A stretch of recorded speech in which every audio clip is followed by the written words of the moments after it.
Laki oh.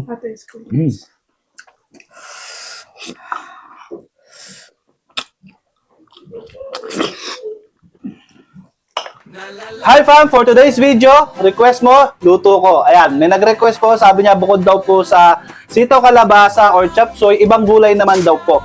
Itong gulay po na lulutuin ko ngayon, ito po is talagang most requested po to, no? Everyday po ako nakakatanggap ng mga messages kung ano daw po yung recados na itong lulutuin natin. So ngayon po, lulutuin po natin siya ng mas malinaw na malinaw po para po masundan ninyo, no? Naluto ko na po to dati guys, itong lulutuin natin ngayon. Kaya lang everyday po talaga, ito yung tinatanong nila kung ano daw po yung ingredients nito, no? Kaya naman, gawin natin ng mas malinaw po sa inyo, okay? So, gisa lang po muna tayo ng sibuyas, bawang. Ayan, naka-pre-cook na po yung talong and tofu natin. Ang tawag nga po pala sa lulutuin natin is binagoongang sitaw, talong at tokwa. Sa mga may allergic po dyan sa bagoong, pwede naman pong walang bagoong.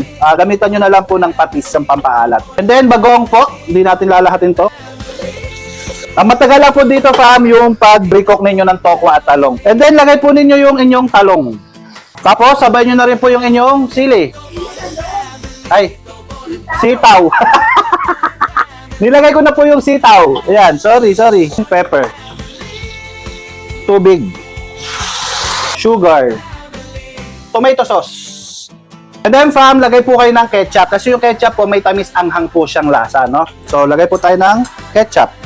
And then, para medyo mas thick po yung ating sarsa, maglalagay lang po tayo ng harina na tinunaw po sa malamig na tubig. Hanggang sa makuha nyo lang po yung consistency na gusto ninyo. Adjust po tayo ng lasa guys, depende po sa gusto ninyong lasa. No? Kung gusto nyo po medyo matamis, dagdag po kayo asukal. Kung gusto nyo po ng medyo maanghang, dagdag po kayo ng sili. Lagay po tayo chili flakes. And then, tsaka po natin ilalagay itong ating mga na-pre-cook na talong at tokwa. Para kumapit na po yung lasa niya, no?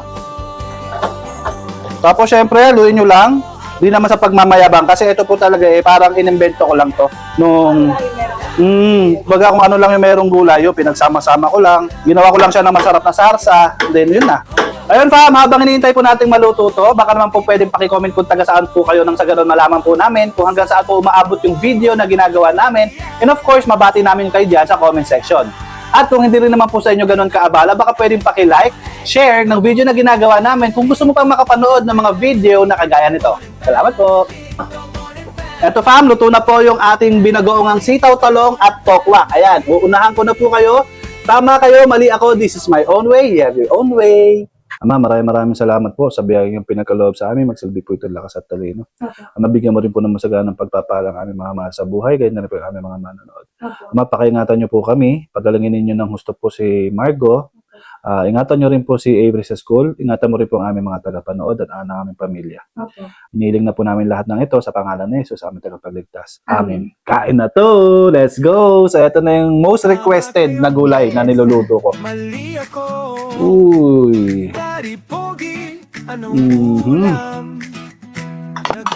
Tokwa. Masarap na samahan. Halika na magbonding. Kanin na may talong. I really like this dress.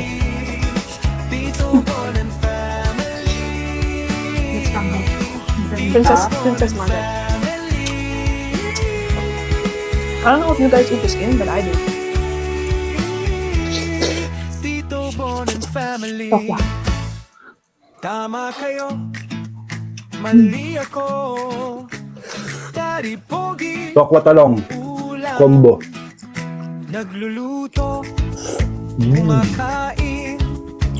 Masarap na samahan. Halika na Spider-Man? Yeah, but cartoons. Something like that, but the character has Laki oh.